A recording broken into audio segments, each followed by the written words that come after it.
What's up, folks? In this coffee intake video, I just want to share a thought that crossed my mind. And it can happen that many of us that are doing overlanding are not even aware of it, but it becomes a big responsibility when you're doing, especially the solo overlandings.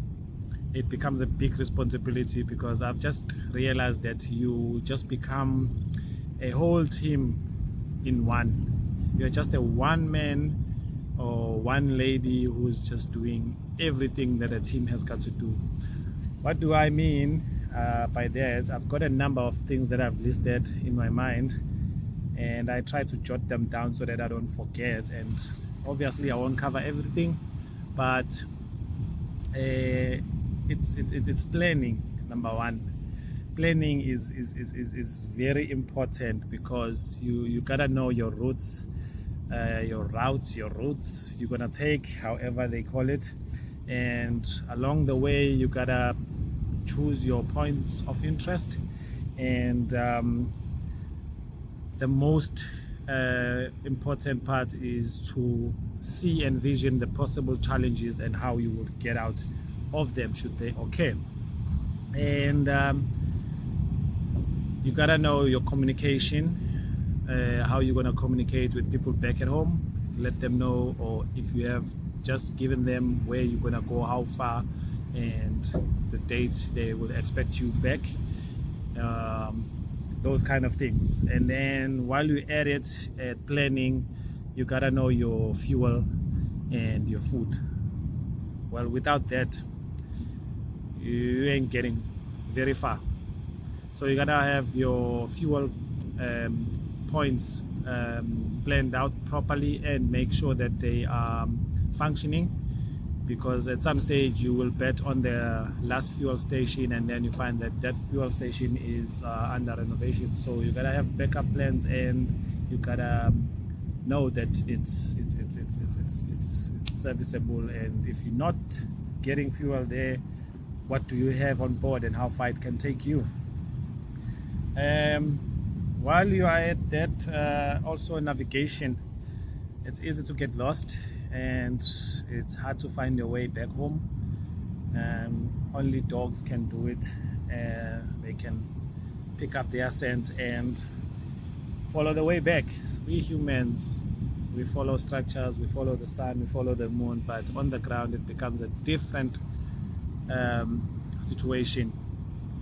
So you gotta have your right tools to navigate. You gotta know the types of terrains you're gonna tackle, and obviously when you're going, you gotta have your landmarks and sort of your ultra stops where you're gonna stop and take a rest while you are making yourself familiar with the surroundings. And with the vehicle itself, because it carries a lot, we take most things, even you take most things, and it's important not to stress the vehicle, and also know what you're taking, that it's something that you're really going to use. That is why it's important to do shakedowns, camping with the equipment that you got, so that you know what do you really need and what do you use, what don't you use. Point number 4, that will be you become a mechanic yourself. How do you become a mechanic yourself? You want to know the vehicle you're traveling with, what problems does it get, what possible ways that you can fix yourself and make sure that it keeps on running. The spares and the tools that you bring along, you gotta know those things, the most critical ones. Like for instance, if you're driving an old rig, you want to carry an extra set of alternator brushes, so if your car stops charging the battery, then you can just change that on the go. Point number 5, I think this one will also overlap on another point that is still to come, is security. You become your own security guard, you become your own security person, because you gotta possess a set of skills. You gotta acquire a certain level of skill to make sure that if you are faced with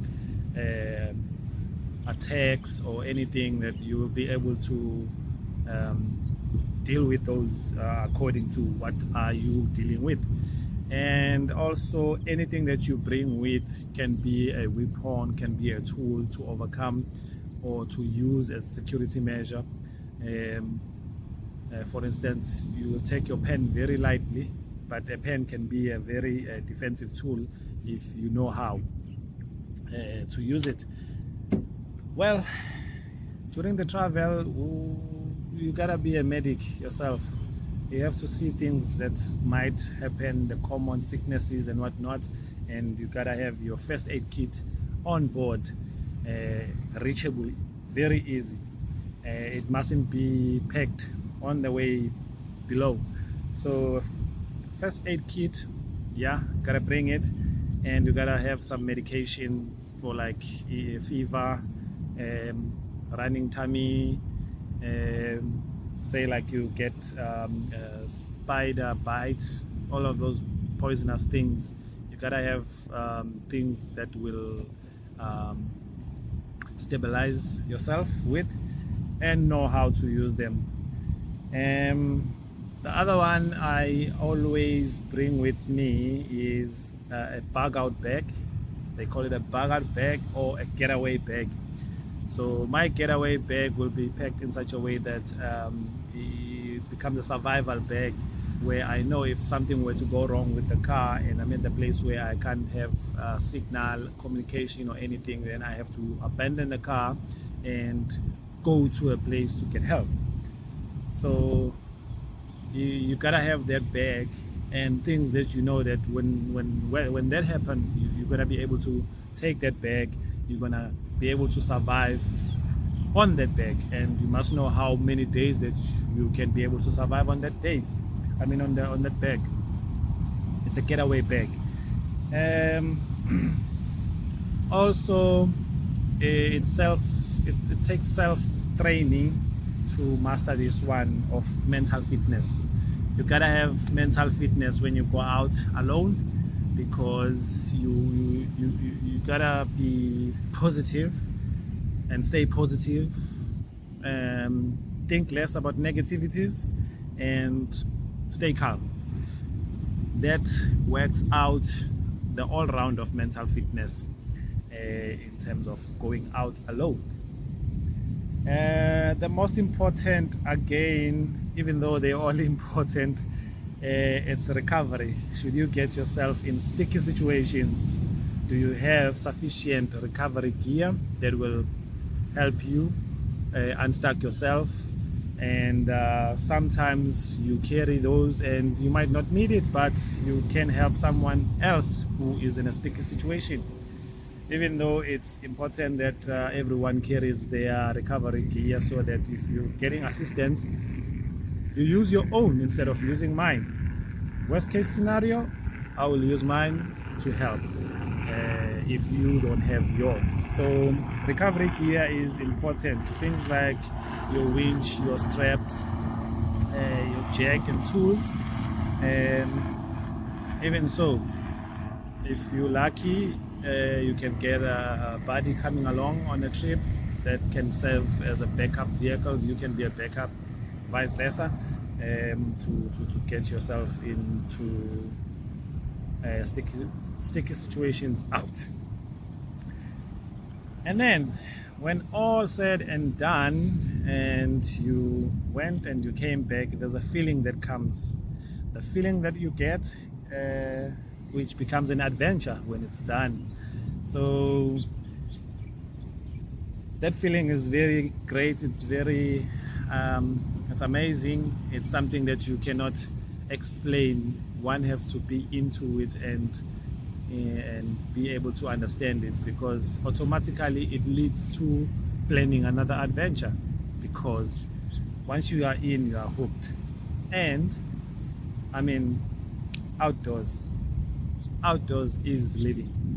So I always plan to be out there in each and every chance that I get. I'll be out there. The bonus to this coffee intake without coffee for now is dealing with loneliness. Obviously, for me, that's not an issue, because I get out there, I go out there to be alone, to get in touch with nature, to feel myself, and to refurbish myself, reboot. So it's not a matter that counts too much for me, because from the start I want to get out there and I want to be alone, I want to be out there. So I deal with that very easy, and you have to own a character to be able to do that. Sometimes, yes, like now, we'll use cameras just to keep ourselves entertained, talking to ourselves, but also talking to you, because at the end, cameras, they bring out something that we're gonna share with you out of our own experiences, so that can give you also courage to go out there and live. So yeah, sometimes you gotta read to get time pass.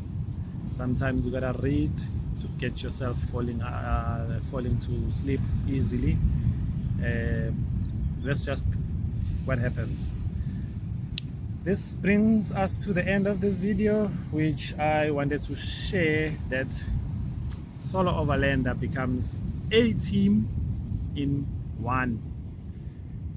I may have not covered everything, but many can come up with different things that I left out, but that's what just came to my mind and I thought I should share with you. Catch you on the next one.